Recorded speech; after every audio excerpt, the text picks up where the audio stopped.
Good morning. आइए हम लोग को एक नागरिक होने के नाते या इंसान होने के नाते हम लोग के पास बेसिक जरूरत होता है। एक मकान,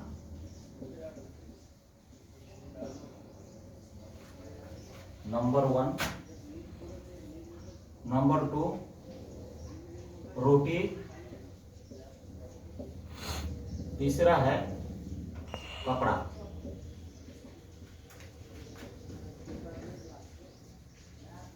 या इसको कोई बोलता है रोटी, कपड़ा, मकान। एक्चुअली इसका अगर अर्थ देखा जाए, सबसे पहले इंसान अगर खाना खाएगा तब जिंदा रहेगा, तो इसका अर्थ ये हो जाता है नंबर 1 में बेसिक नीड जो होता है रोटी, जिंदा रहना है। उसके बाद समाज में जब हम चलते हैं और सम्मान जब ढूंढते हैं शरीर ढकने के लिए, नंबर 2 आ जाता है कपड़ा।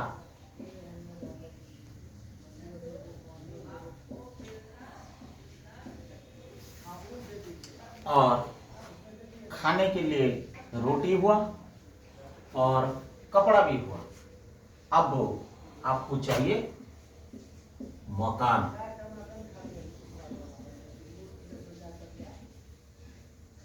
ये जो मकान जिसको हम लोग हाउस बोलते हैं या जिसको हम फ्लैट बोलते हैं, और उसके लिए हाउस या फ्लैट जिस के ऊपर बनता है उसको टोटल के ऊपर लैंड बोलते हैं। इस लैंड के ऊपर में चाहे आपका घर बनेगा या फिर आपका फ्लैट बनेगा।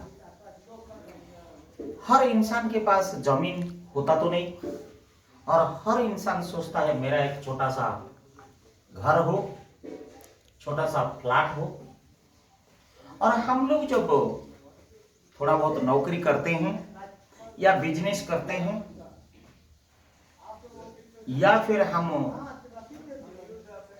थोड़ा बहुत रोजी रोटी कमाते हैं, तो रोजी रोटी के दौरान में हम लोग रोजी कमाते हैं। ये रोजी से हमारा रोटी होता है, कपड़ा होता है, थोड़ा बहुत जो बैलेंस हो जाता है जिसको सेविंग हम लोग कहते हैं, वो सेविंग के दौरान में कुछ पैसा पूंजी हम बचा के रखते हैं, एक सपना सजाने के लिए, एक घर सजाने के लिए, एक फ्लैट खरीदी करने के लिए, और या फिर एक जमीन खरीदी करने के लिए। लेकिन आपको ये विदित होना चाहिए और जानकारी होनी चाहिए, जब हमारा जिंदगी का सारी पूंजी इकट्ठा कर देते हैं, मान लीजिए एक व्यक्ति हर महीना अगर 5,000 रुपया कैसे भी सजाता है, तो 12 महीना में पर मंथ अगर ये सजाता है, तो ये अगर 12 महीना में into 5K is equal to 60,000, और लगभग ये अगर 10 साल तक सेविंग करता है तो इसका 6 लाख। अगर वो 20 साल उम्र में अगर सेविंग करता है, 20 इयर्स उम्र में कोई जॉब करता है या नौकरी स्टार्ट करता है या बिजनेस शुरू करता है, जब उसको 40 साल उम्र होता है तब ये इसको जरूरत पड़ता है, मेरा सपना होता है मैं एक घर बनाऊं। जब 20 साल डिफरेंस हो जाता है तो हम अगर 60K पर मंथ हिसाब से एक मिनिमम लेंगे, 20 into 60K is equal to 12K, 12 lakh. और अगर आप 10 साल का इंटरेस्ट जोड़ के विथ इंटरेस्ट लगभग आपका ये 20 लाख का आसपास आता है। सारा जिंदगी का एक आधा उम्र का कमाई। और हम जब जाते हैं कुछ फ्लैट खरीदी करने के लिए या हाउस खरीदी करने के लिए या लैंड खरीदी करने के लिए या इंक्लूडिंग लैंड प्लस फ्लैट और हाउस जो कंप्लीट हम जाते हैं जब कोई बिल्डर के पास, तो हमको डायरेक्ट बिल्डर के साथ तो मुलाकात हो ही नहीं पाता है। आज का ब्रोकर का माध्यम से ही जाके करना पड़ता है। और जब सही दिशा से आप नहीं जाएंगे तो सारी जिंदगी का कमाई एक पल में आप गवा बैठोगे, ठक हो जाएगा और ठकामी का शिकार हो जाएगा और 2 नंबरी लोग आपको लूट लेगा। आइए आज हमको इसी माध्यम से कैसे लीगल डॉक्यूमेंट सब देखना है और बायर एंड सेलर के बीच में, ब्रोकर वर्सेस बायर के बीच में कैसे कैसे एग्रीमेंट होनी है, कौन सी निरूपण में आप वेरिफिकेशन करना है ताकि कि ठकामी का शिकार नहीं होना चाहिए। आज फ्लैट परचेसिंग, फ्लैट परचेसिंग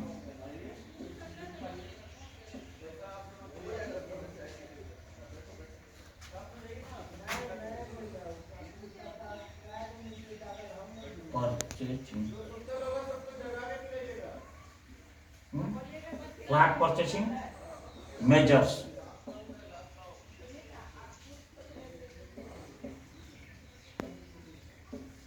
क्या क्या हम लोग को फ्लैट परचेसिंग के समय में ध्यान देना चाहिए, हम आप लोग को आप डिटेल्स रूप में बताएंगे ताकि कि आप लोग को भी आज जानकारी होगा और ठकामी का शिकार का भी आप लोग को होना ना पड़ेगा। इसीलिए मेरा महत्वपूर्ण इंफॉर्मेशन आप लोग को देना उचित समझा। पहला आपको ये देखना पड़ेगा कि सर्वप्रथम आपको क्या देखना पड़ेगा और क्या नहीं देखना पड़ेगा, वो हम आप लोग को बताएंगे। पहले आप जब लीगल एस्पेक्ट्स को देखेंगे, जब आप लीगल एस्पेक्ट्स को देखेंगे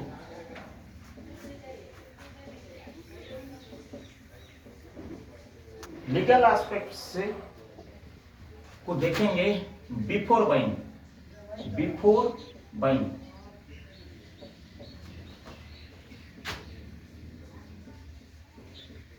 क्या क्या देखना है। नंबर 1 टाइटल वेरिफिकेशन,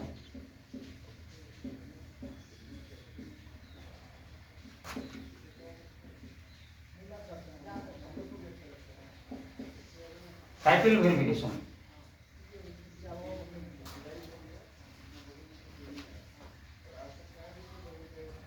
देखिए, आप जिंदगी का सारी पूंजी आप लगाता है, आप टाइटल बनाते हैं, एग्रीमेंट बनाते हैं, सेल डीड बनाते हैं, वो सही है या गलत है।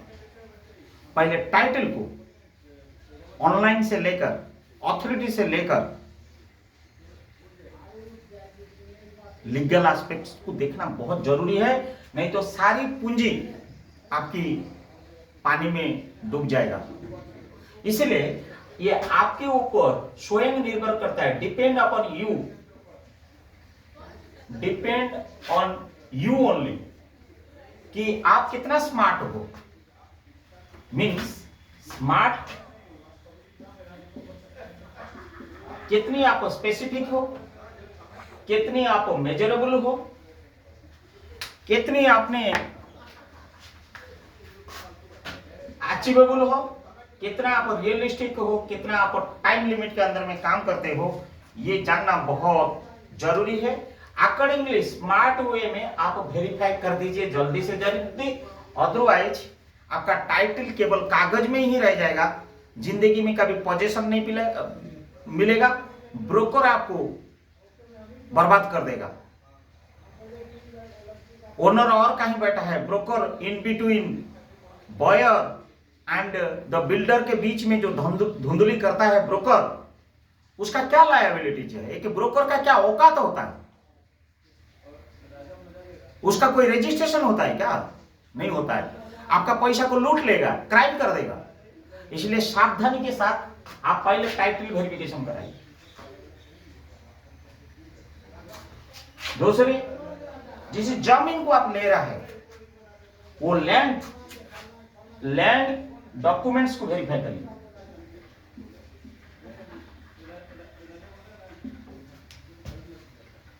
Land documents verification,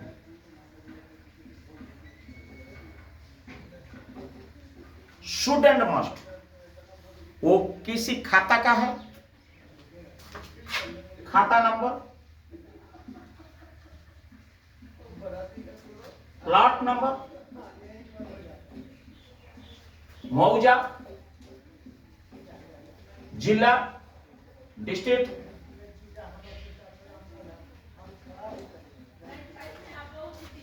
panchayat,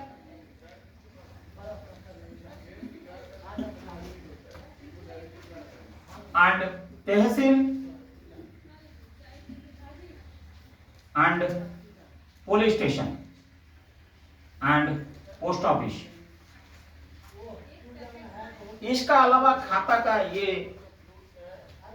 details जानकारी लेने के बाद आपको इसकी, ये मान लीजिए ये लैंड है, ये लैंड किसी खाता नंबर, प्लॉट नंबर, मौजा नंबर एंड इसके बाद ये जब स्केच करेंगे इसको हम लोग नक्शा बोलते हैं। नक्शा जब करते हैं, ये नक्शा का चतुर्पार्श्व में सपोज ये साउथ, ये नॉर्थ एंड ये ईस्ट एंड ये वेस्ट, ये चारों पार्श्व में कौन कौन आपकी साइड में एडजस्टमेंट में लैंडमार्क्स है, क्या क्या नहीं है, कहाँ जमीन है तो कहीं रोड है। मान लीजिए ये रोड है,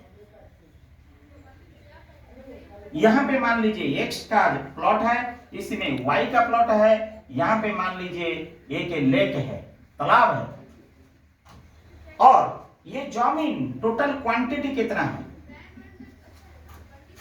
मान लीजिए 1 एकड़, 1 एकड़ है।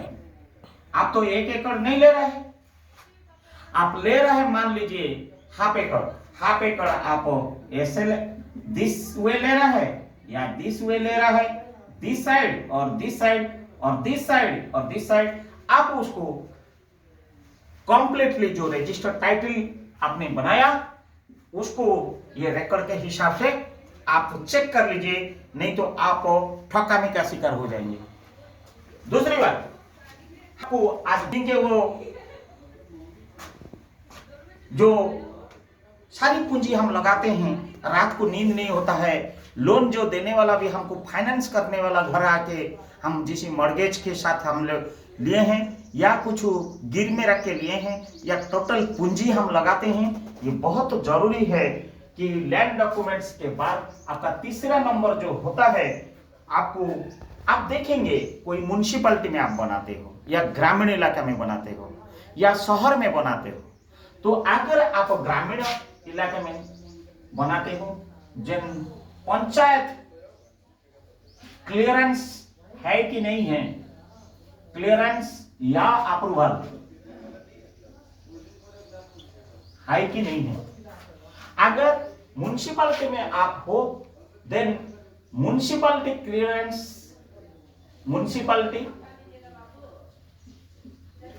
क्लियरेंस या अप्रूवल है कि नहीं है, या आप शहर में हो, देन आपको city development authority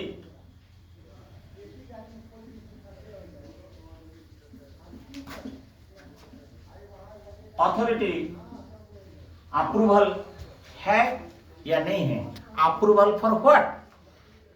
approval for construction, for construction, construction approval है कि नहीं है।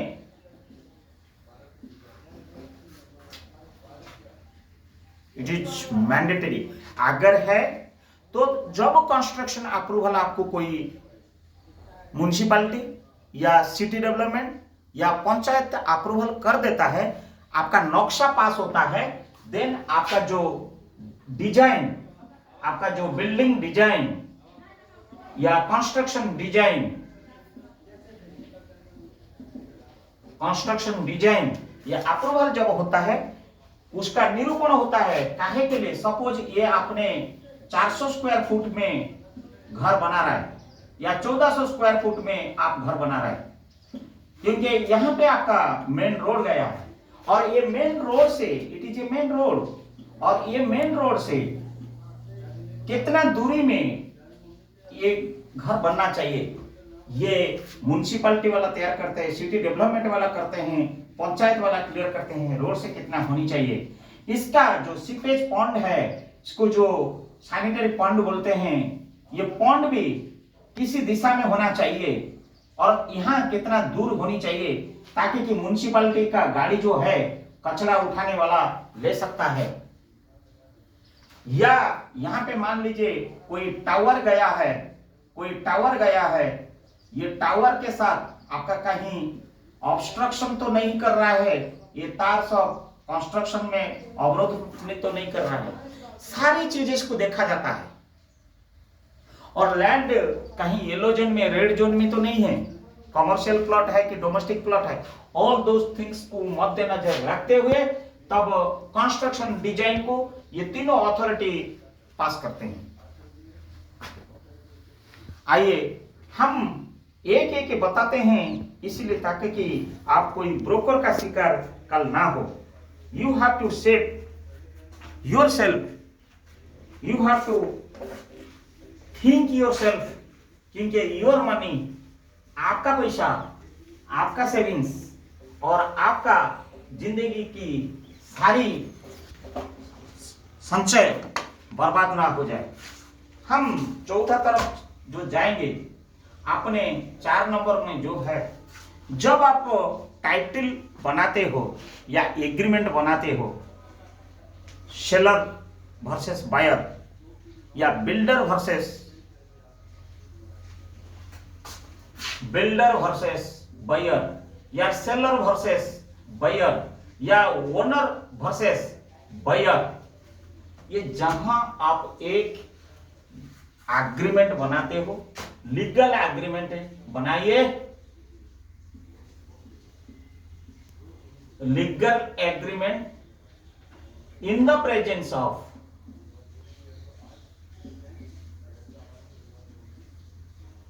Legal advocate.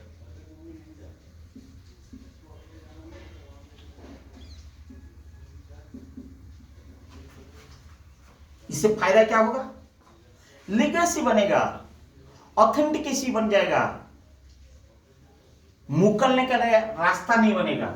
एक एडवोकेट को आपने रखा ये एग्रीमेंट के समय, buyer versus broker versus buyer, seller versus buyer या ओनर वर्सेस बायर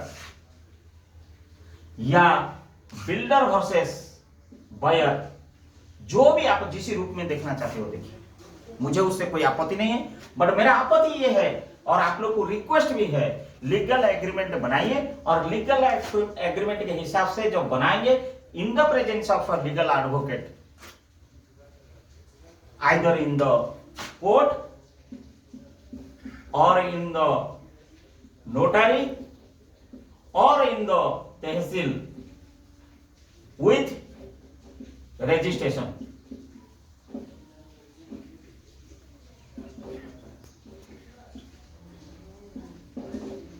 इसी में जो लीगल एस्पेक्ट में मुकलने का चांसेस इसलिए नहीं रहेगा क्योंकि यहाँ पे ऑल ऑथेंटिकेटेड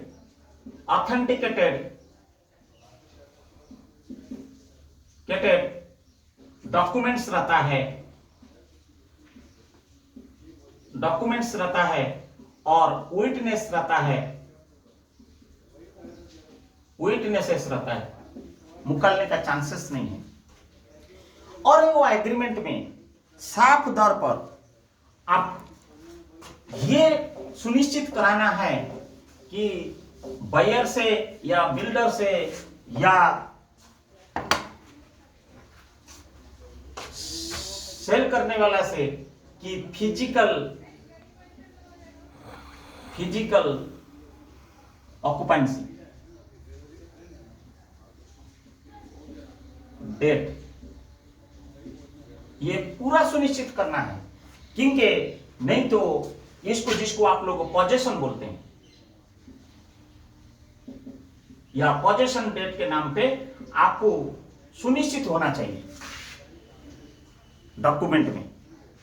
नहीं तो आपको तारीख टालते रहेगा, कल आइए, परसों आइए, बन रहा है,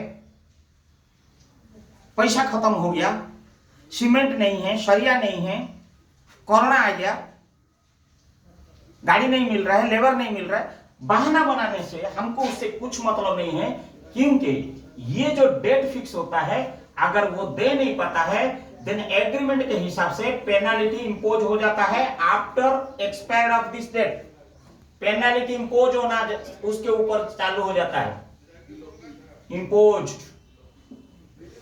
तो उसको फियर रहेगा, डर रहेगा कि नहीं, मैं अगर सही टाइम में नहीं दूंगा, मैं 2 रुपया प्रॉफिट एंड मार्जिन मान लीजिए 10% नहीं कमाऊंगा, तो हमको पेनल्टी 20% दे देना पड़ेगा। तो इसीलिए उसका मन में भी रहेगा कि मैं जल्दी से जल्दी प्रॉफिट एंड मार्जिन को, मैं प्रॉफिट मार्जिन को मेरे को मिलने के लिए इन टाइम मुझे दे देना ही बेहतर है, आज पर द एग्रीमेंट। फिजिकल सर्टिफिकेट उसको बोलते हैं। ये दोनों के लिए आपको एक फिजिकल सर्टिफिकेट ले लेना चाहिए, फिजिकल पोजेशन सर्टिफिकेट।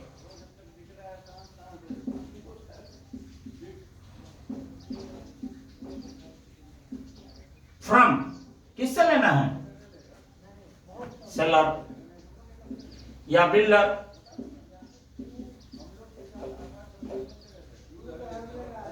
या ओनर, नॉट फ्रॉम ब्रोकर, क्योंकि ब्रोकर का कोई ऑथेंटिकेशन नहीं होता है।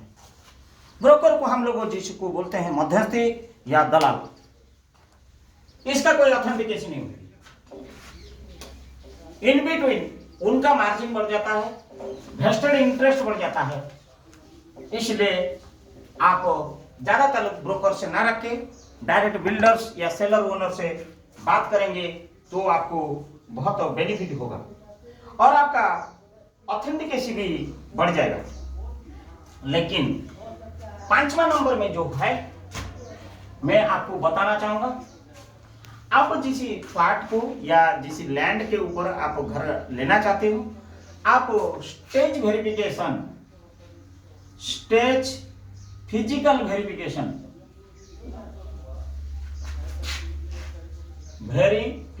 करते रहिए।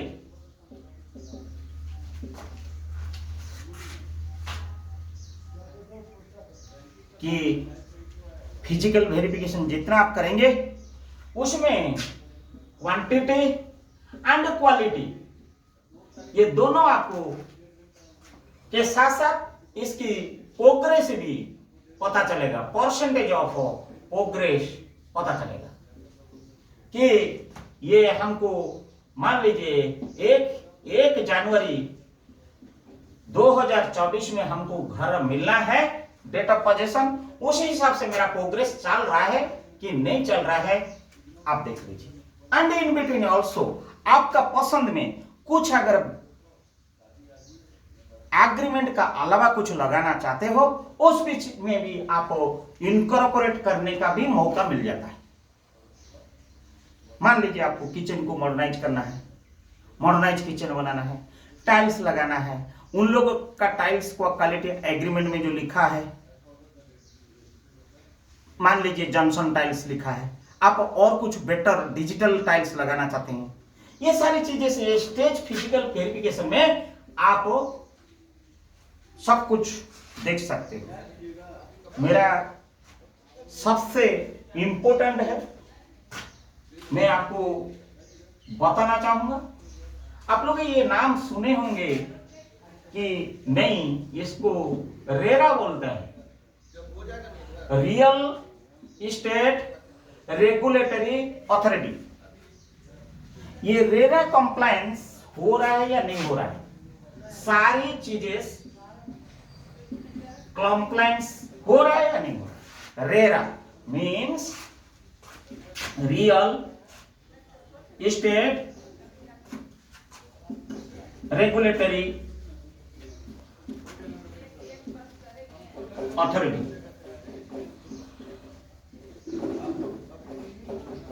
कॉम्प्लायंसेस।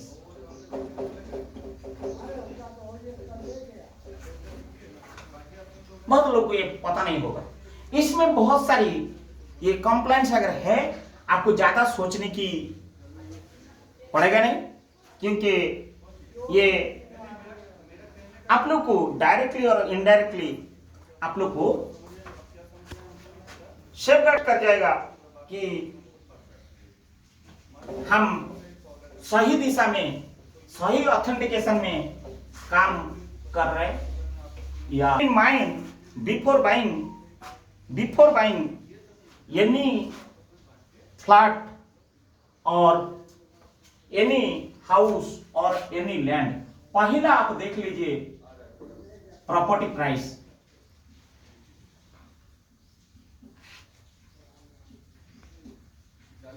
फॉर इन्वेस्टमेंट,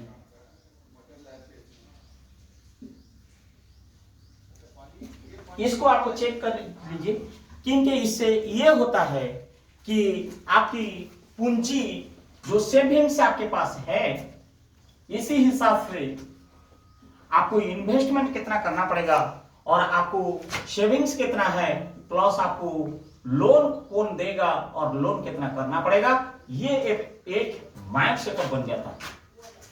देन आपको जो लैंड ये प्राइस के हिसाब से और सेविंग और लोन हिसाब से, आपका रिकवरी कैपेसिटी हिसाब से आप ये देख लीजिए कि जो कितनी आपको एरिया ऑफ लैंड या फिर हाउस या कारपेट एरिया जिसको बोलते हैं, कारपेट एरिया कितना आप लेना चाहते हो, ये बहुत जरूरी, क्योंकि आपके पास मान लीजिए 1 एकड़ लैंड लेने की सेविंग्स है और लोन भी रिकवरी अगर थोड़ा बहुत लेना है, मान लीजिए 80% सेविंग है और प्लस 20% लोन लेते हैं, तब 1 एकड़ लैंड लेते हैं। अगर आप प्लान कर देते हो कि 2 एकड़ लेने के लिए, देन आपका लायबिलिटी जाके 120% बढ़ जाता है, आपका रिकवरी हो नहीं पाएगा, तब फिर आपको अननेसेसरी फाइनेंशियल ओवरबर्डन बढ़ते रहेगा। तो सिमिलरली कारपेट एरिया मान लीजिए 1250 स्क्वायर फुट का आप जाना चाहते हैं, लेकिन आपका पास 80% है, 20% आप फाइनेंस करते हैं। अगर अचानक आप इसको मान लीजिए 2500 स्क्वायर फुट कर देते हैं, देन आपका liability and overburden will be increase in 120%। आप ये चीज को ध्यान रखिए, ये ध्यान रखेंगे तो आपको चिंता करने की जरूरत नहीं है। और land records and its non-incurrence certificate, NS, non-incurrence certificate nearly 20 years का ले लीजिए। इसे पता चलेगा कि 20 साल का अंतराल में नॉन इनकरेंस सर्टिफिकेट में कितनी बार लोन लिया गया, वो पर्टिकुलर लैंड के ऊपर में, हाउस के ऊपर में, या कितनी बार लोन लायबिलिटी अभी आउटस्टैंडिंग है। आप ये चीजें को पूरा पुख्ता देख लीजिए, नहीं तो फ्रॉड हो जाएगा। क्योंकि कोई व्यक्ति लोन लेके बैठा है और आप खरीदी कर रहा है और वो फाइनेंशियल क्लियरेंस नहीं है, जब तक एनएससी नहीं देखोगे आपको पता नहीं चलेगा। आइए, मैं इसीलिए बोल रहा हूं कि आप लोग को फायदे के लिए बोल रहा हूं, आप जानकारी होना बहुत जरूरी है। एंड आपका इसमें लीगल चेक कर लीजिए, लीगल चेक कर लीजिए प्रॉपर्टी। काहे के लिए? काहे इसी में कोई डिस्प्यूट तो नहीं चल रहा है, कोई डिस्प्यूट तो नहीं चल रहा है, डिस्प्यूटेड और नॉट डिस्प्यूटेड।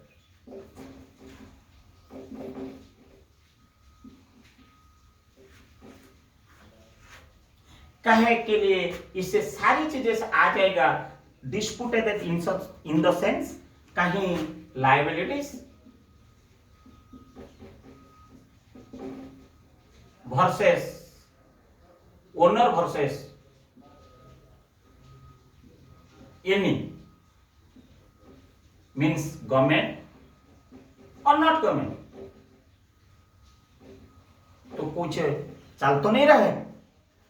ये लीगल डिस्प्यूट को जानना बहुत जरूरी है।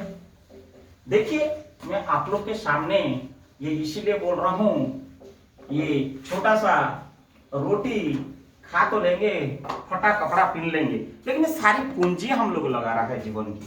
मैं इसीलिए आप लोग को मैं उचित समझा कि मेरे साथ कि जब मेरे को 30 साल उम्र हुआ था, मैंने करीब 2 लाख रुपया ठकामी का शिकार हो चुका था। मैं एक जगह में एक ब्रोकर को दे दिया और मेरे को सुंदर ब्यूटीफुल इमेज दिखा दिया, नक्शा दिखा दिया, सुंदरता फ्लैट दिखा दिया और बोल दिया बुकिंग करो, इनिशियल 2 लाख रुपया। मैं देख के ठकामी जब हुआ, मैं सोचा कि मैं पढ़ा लिखा होकर इतना ठकामी का शिकार हुआ तो आप लोग जितनी जानकारी नहीं होगा, कितना आप लोग को कठिनाई हो रहा होगा। देन आप देख लीजिए क्वालिटी एंड क्वांटिटी एज पर pricing, physical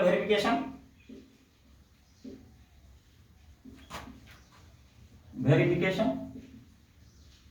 before buying,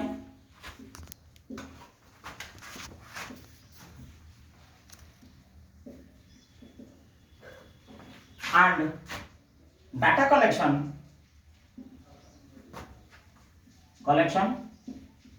about the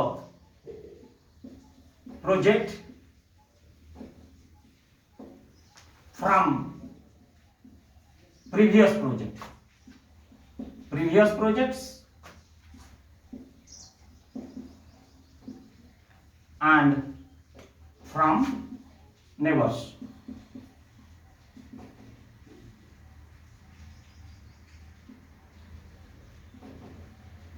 बहुत जरूरी, बहुत जरूरी।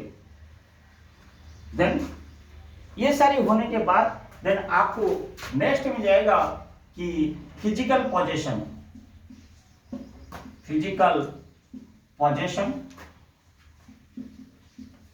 एग्रीमेंट, ओरिजिनल,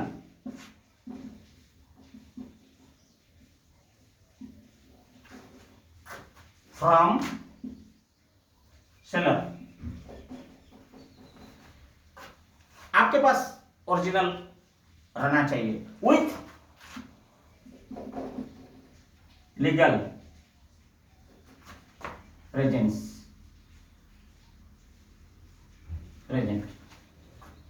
कोई एडवोकेट में मैं जो इनिशियली आप लोग को बताया था। अब मेरा प्रश्न ये आता है, मान लीजिए आपके पास शॉर्टेज ऑफ फंड के लिए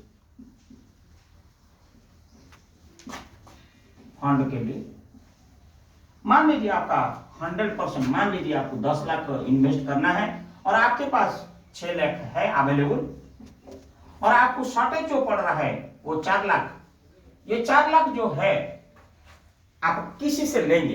कोई नेशनलाइज्ड, लो इंटरेस्टेड, लो हाउस इंटरेस्ट,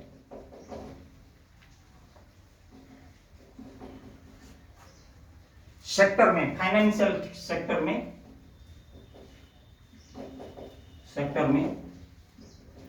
डायरेक्ट कॉन्टैक्ट करिए, direct contact with loan department.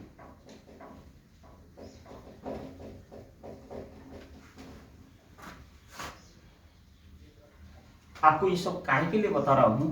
क्योंकि कल फ्रॉड ना हो भाई, आपके साथ कोई फ्रॉड ना हो और आप चीटिंग ना हो, आपका पूंजी बर्बाद ना हो, या 10 रुपया का जगह में हम 20 रुपया अगर हम इंटरेस्ट गिन देंगे तो फिर हमको कोई फायदा नहीं होगा। इसलिए ये सारी एस्पेक्ट को आपको देखना पड़ेगा। और नेक्स्ट जो है हम पॉइंट बोलना चाहेंगे, builder versus buyer. Agreement copy जो होता है, original copy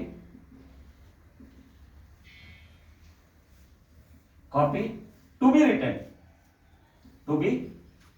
retain with buyer.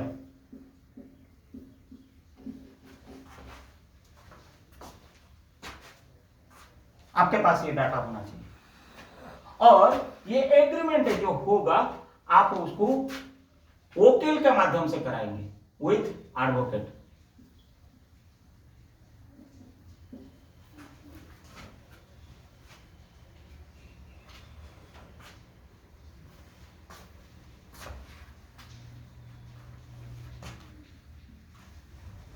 Last not list, आपको सोचना है बिल्डर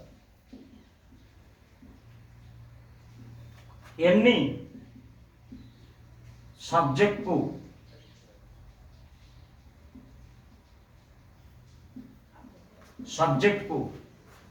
कहीं छुपाते तो नहीं है, कहीं हिडन में रख तो नहीं रहा है, या कोई डाउट करता नहीं रहा है। अगर ऐसे आपको लग रहा है, आप डायरेक्ट बिल्डर को पूछिए, seller should clarify from builder.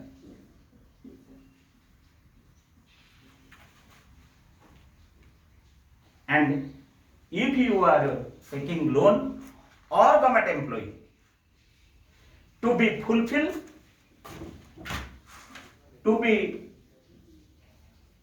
fulfilled all the statutory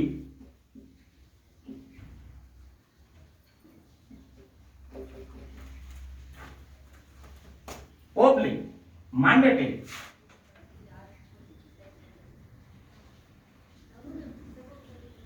documentary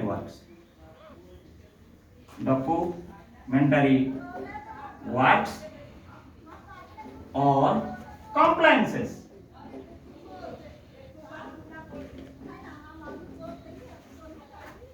including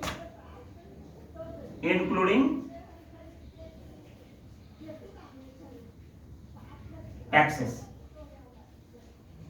बहुत जरूरी है, बहुत जरूरी है। देन अगर आपने ये सब कर देंगे, आपको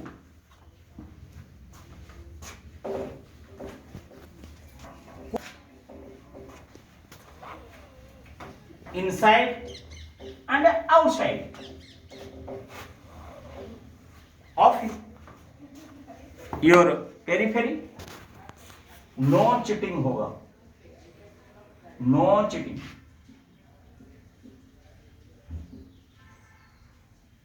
नो चीटिंग की शिकार होंगे आप अगर आप ये कॉम्प्लायंसेस और ये बिफोर बाइंग ये सब नहीं देखेंगे। देन आपकी पूंजी, total savings of your life